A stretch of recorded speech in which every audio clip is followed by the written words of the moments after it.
Do you exercise? Is your exercise effective? Have you successfully lost weight? Sometimes we think about exercise, a peculiar topic. Many people are doing it, everyone is talking about it, countless experts teach you how to do it, but to this day, we still haven't reached a consensus on it. There are numerous opinions and even different schools of thought about exercise, with a new tutorial one day and a new secret the next, making it hard to know which one is right. This is, of course, because the human body is complex, occasional success may not be universally applicable, and many questions remain unanswered. I've previously written about how nutrition is the least reliable field of study, with research conclusions often reversing. Nevertheless, scientists do have some solid conclusions about exercise, though they may not be widely known. Harvard human evolutionary biologist Daniel Lieberman has a book titled, Exercised: Why Something We Never Evolved to Do is Healthy and Rewarding. I found it inspiring and felt that the logical chain is now clear after reading it. With the help of Lieberman's book, let's discuss exercise, aging, and weight loss from a higher perspective. In this section, I want to share an insight, a piece of good news, and two pieces of bad news. Firstly, exercise is primarily for physical health. But what defines a healthy state? A 24-year-old young person who has been delivering food for the past year, walking the streets and sometimes climbing stairs, comes home only to rest. A 48-year-old middle-aged person, without any illness but slightly overweight, often feels low on energy. A 72-year-old elderly person maintains a good physique, focuses on diet but hesitates to exercise due to age. Are they healthy? Should they exercise? Different age groups seem to have different standards. How do we calculate this? According to Lieberman, you shouldn't compare health or the need for exercise with modern standards. Most modern people may be abnormal. Instead, compare it with those hunter-gatherers from the Paleolithic era. Hunter-gatherer lifestyle, which humans lived for at least 1.8 million years. Agriculture appeared around 10,000 years ago, industry only 200 years ago, and white-collar office work became popular only in the last few decades. Our bodies are products of evolution, adapting to the environment primarily of hunting and gathering. In simple terms, the hunter-gatherer lifestyle determined the X-factory setting of our bodies. If your body is designed to move around every day, sometimes even running, to keep you active until old age, but your life involves sitting in an office all day with little exercise, and you do nothing after retirement. Isn't that a mismatch? Fortunately for researchers like Lieberman, there are still some primitive tribes in the world leading a hunter-gatherer lifestyle. Comparing their physical indicators at different ages with those of modern people, the results are striking. Look at this chart. The chart depicts the body function percentage of different age groups. Basic health conditions, where 100% means you are completely healthy and free of diseases. The upper part represents hunter-gatherers. Due to poor medical conditions, occasional illnesses significantly impact their health. Still, their overall health remains relatively stable until around 70 years old. Lieberman once lived with some hunter-gatherers and found that among the women, even at the age of 70, they could maintain a walking speed of 1.1 meters per second. Sometimes, Lieberman had to exert all his effort just to keep up with the elderly women. In comparison, American women at 50 walk at 0.92 meters per second, and by 60, it drops to 0.61 meters per second. The lower part of the chart indicates that without exercise, the health of modern people declines before reaching 50, stabilizes between 50 and 60, and then declines significantly after 60. While our lifespan is a few years longer than that of hunter-gatherers, it's because of modern healthcare. However, the health we actually enjoy is clearly not as good as theirs. Hunter-gatherers are not only healthy but also have good body shapes, high spirits, and cheerful moods. Compared to them, we seem to be alienated by modern life. So, where do we fall short? Some argue that it might be the difference in their diet, considering they didn't have agriculture and ate fewer carbohydrates. Many advocate for the Paleolithic diet, but the mainstream understanding now suggests its significance is limited. Hunter-gatherers can adapt to various food systems, and human dietary habits are both broad and adaptable. A key conclusion from Lieberman's book is that our deficiency lies in physical activity. Hunter-gatherers spend 4 to 7 hours on physical activity daily, with men walking 11 to 16 kilometers and women covering 8 kilometers. Modern people spend most of their day sitting in offices, with minimal physical activity and little walking. This is why you need to exercise.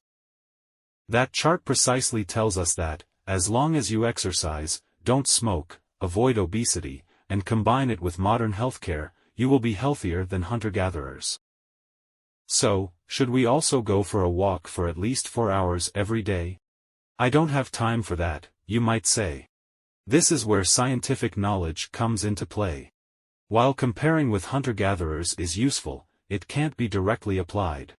You need to understand the underlying principles of how physical activity affects health to address it effectively. Lieberman's insight is that the fundamental principle in everything lies in the distribution of energy within the body. The average weight of an adult American man is 82 kilograms. If this person does nothing but lies in bed to sustain life, they would still burn 1,530 calories per day. This is the basal metabolic rate (BMR). If this person is sitting but doing nothing, at rest, they would burn 1,700 calories per day. This is the resting metabolic rate (RMR). Of course, people don't lie or sit still all day. In normal circumstances, we burn approximately 2,700 calories per day. Do you see the trick? This means that nearly 2/3 of our energy is used to maintain the basic functioning of our bodies, not for exercise. You only have about 1,000 calories per day for various activities. This includes all forms of exercise. Even standing up from a chair, walking a bit, grabbing something, or talking, counts as exercise. In other words, even if you don't intentionally exercise, your daily routine activities are a form of exercise. In fact, the activities of hunter-gatherers often involve sitting, doing some handwork while chatting. Calculating by weight proportion, the basal metabolic rate of hunter-gatherers is not much different from ours. The energy they spend on exercise is not much higher than ours. To break it down, we need to categorize exercise into light, moderate, and vigorous activities. Light activities, like indoor walking, which we do for about 5.5 hours a day, while hunter-gatherers are close to 4 hours. Moderate activities, including fast walking and jogging, for which we allocate around 20 minutes a day, whereas hunter-gatherers do about 2 hours. Vigorous activities, such as breathless sprinting, we do for less than 1 minute a day, while hunter-gatherers do it for 20 minutes. The real difference lies in moderate and vigorous activities. By adding just over an hour of moderate and vigorous activities each day, you can achieve the energy expenditure standard of hunter-gatherers. In fact, for the sake of health, you can exercise even less, which we'll discuss later. So, the good news is that we don't need to spend a lot of time exercising. But a bad news is that we really don't like to exercise. Returning to Lieberman's insight, the body allocates energy in 5 aspects. 1. Growth, meaning children growing into adults. 2. Life maintenance, which includes resting metabolism and various automatic body repair processes. 3. Energy storage, primarily in the form of fat, leading to obesity. 4. Exercise. 5. Reproduction, such as pregnancy and fetal maintenance. These 5 aspects are interrelated and involve trade-offs. Children need a lot of energy for growth, so less energy is used for reproduction. If you spend the whole day climbing mountains, you won't gain fat, but your body's repair functions will temporarily stop. If you reduce energy intake through dieting, you won't feel like exercising, which is also detrimental to reproduction. Overall, humans tend to conserve energy because our days are not as abundant as those of hunter-gatherers.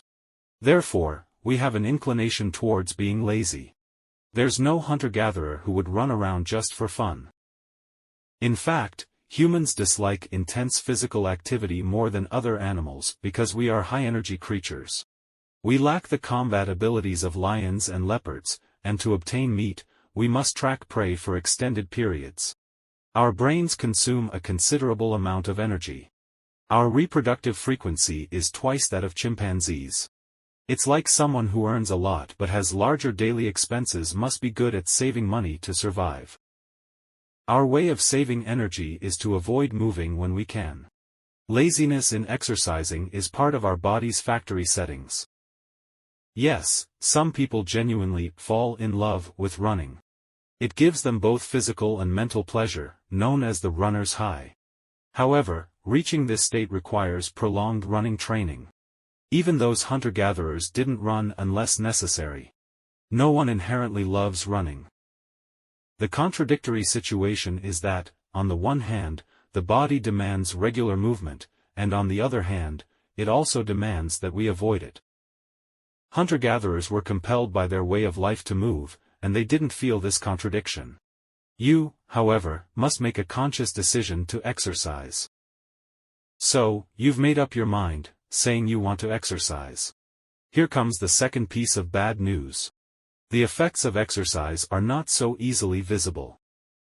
The most common purpose for motivating people to exercise is weight loss, but does exercise really help with weight loss?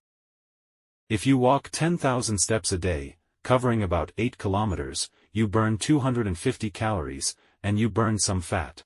But note that exercise can make you feel hungry. And if you eat just a piece of cake, you'll consume those 250 calories again. If you don't eat that piece of cake, you'll be hungry and tired, affecting your work and rest. A study divided overweight individuals into two groups. The first group walked briskly for 150 minutes a week, 5 times a week, and the second group doubled that, walking 300 minutes a week. Both groups were not restricted in their diet. This amount of exercise is quite substantial for most people. However, after 12 weeks, the 150-minute group hardly lost any weight, and the 300-minute group averaged only a 2.72 kilogram weight loss per person. This is why some people believe that exercise cannot help with weight loss. However, Lieberman thinks this result is not bad, considering long-term adherence shows significant effects. Nevertheless, we should not have too magical expectations of exercise. In the next part, let's discuss the real benefits of exercise and specific methods. If you feel there is value in this, please like, subscribe to this channel, and leave your thoughts or suggestions in the comments section. Let's grow together and read more good books.